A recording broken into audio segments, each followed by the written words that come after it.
Welcome, friends. This is Harshad Parekh inviting you to listen to some of my short writings on philosophy, religion, psychology, spirituality, education, Krishnamurti, and nature.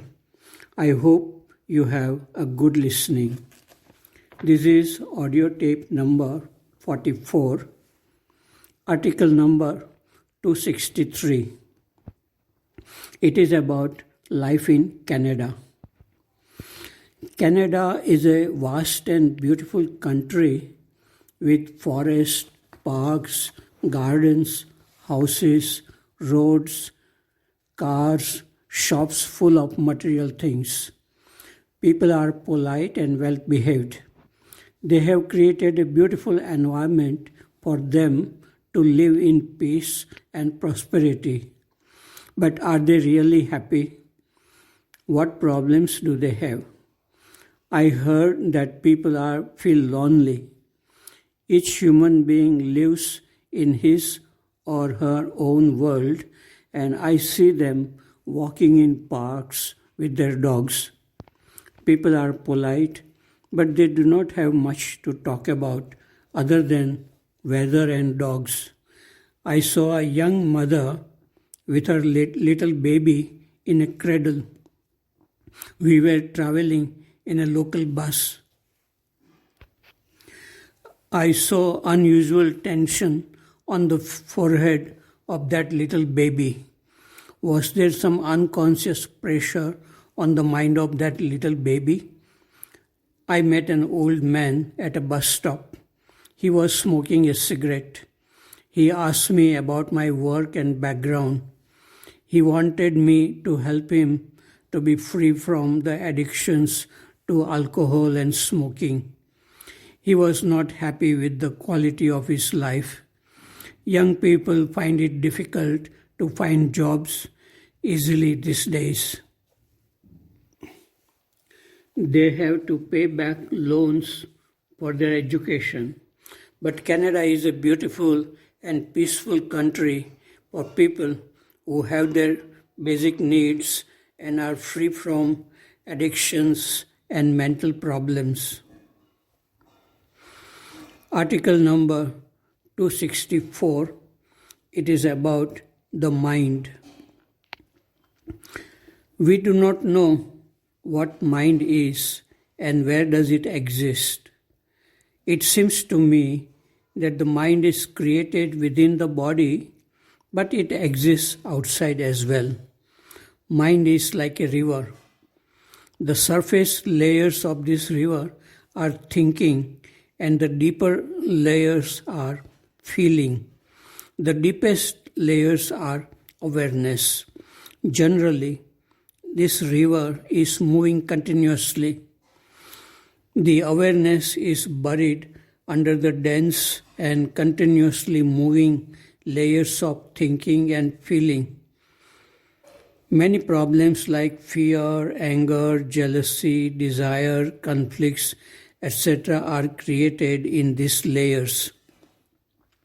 These problems cannot be resolved by thinking and feeling.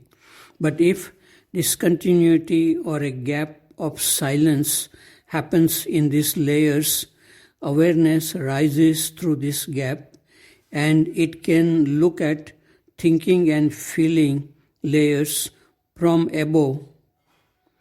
When awareness looks at the problem created in thinking and feeling layers, they dissolve immediately.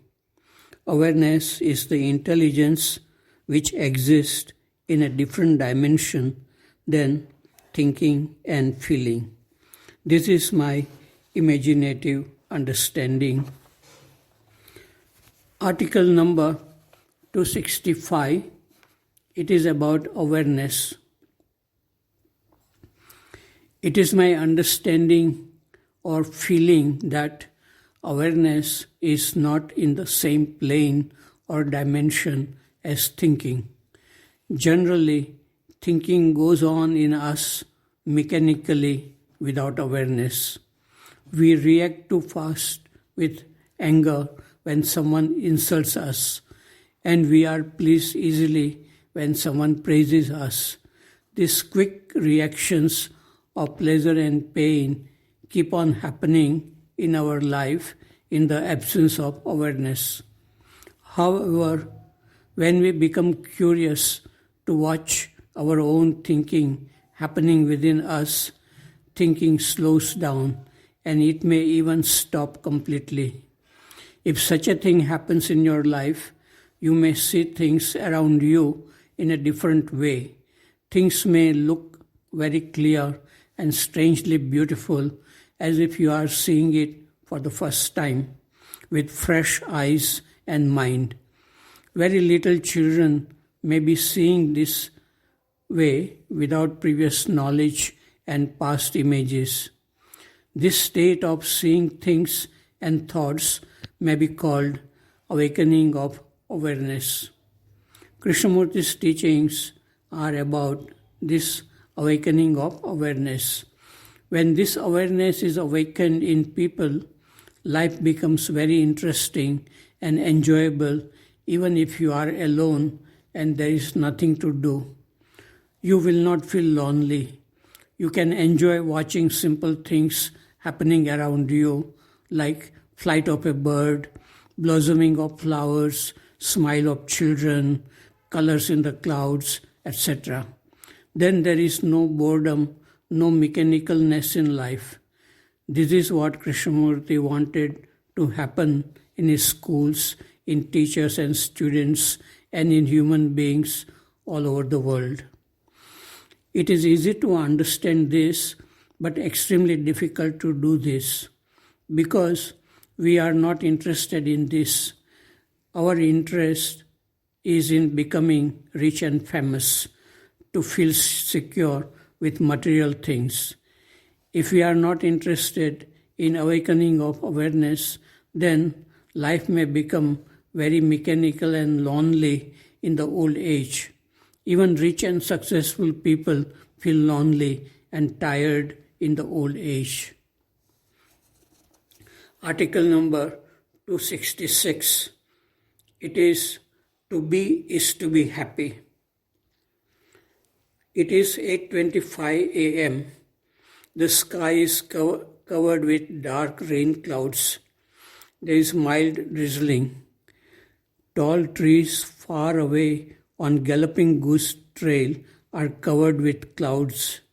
There is peace all around. The only sound I hear is the humming of refrigerator motor.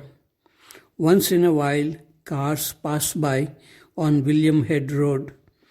When all external sounds are absent, the inner sound generated within the ears is heard distinctly.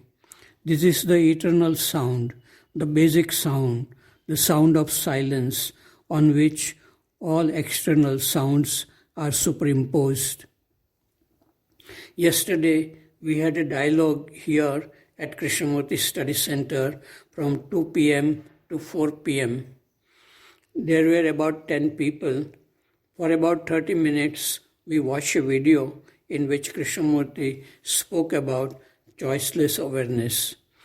We had a good dialogue in which we shared our experiences and feelings about a kind of awareness in which thoughts come and go without creating any problems, just like clouds come and go in limitless sky. Pleasure is like falling on the left side of a straight line, and pain is like falling on the right. Happiness is like walking straight on line without falling on the left or the right. Happiness is a state free from duality and conflict between what is and what should be. Such happiness comes from within, out of clarity, wisdom, and love. To be is to be happy. Article number 267.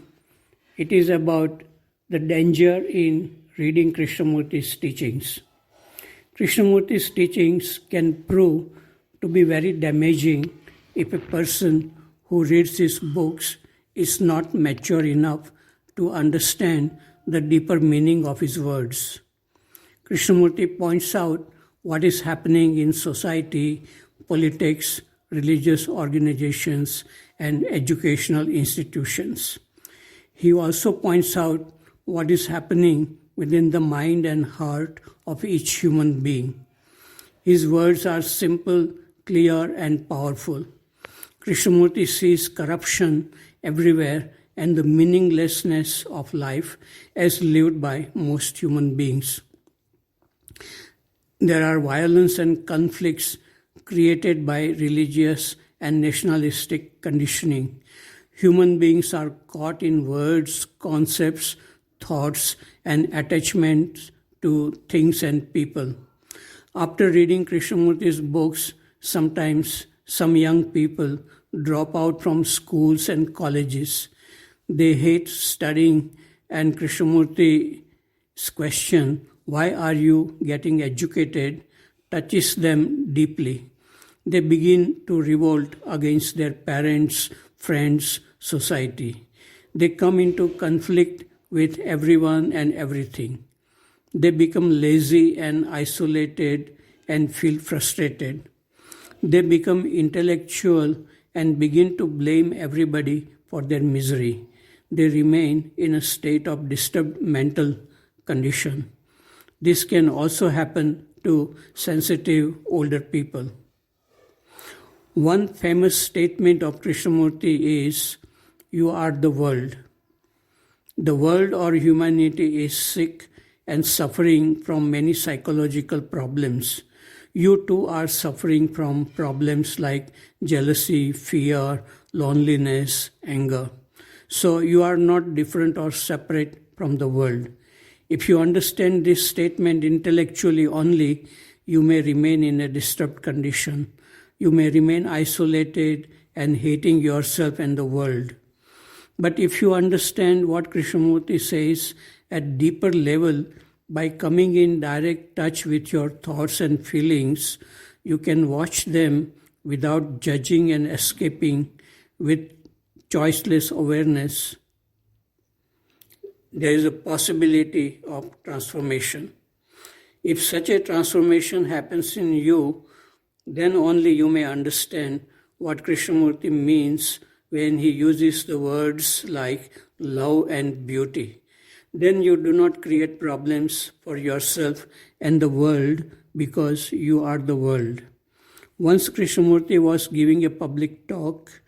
A lady from the audience got up and started shouting, "Don't listen to this man, he is dangerous." Krishnamurti remained silent.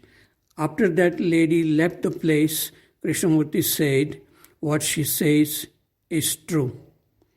So, how you read Krishnamurti is very important. If your reading of his books creates too much disturbance and you find it difficult to see things clearly, then it is better to read some other gentle teachings. Ultimately, you have to read your own book of life as it is being written every moment to find clarity and beauty.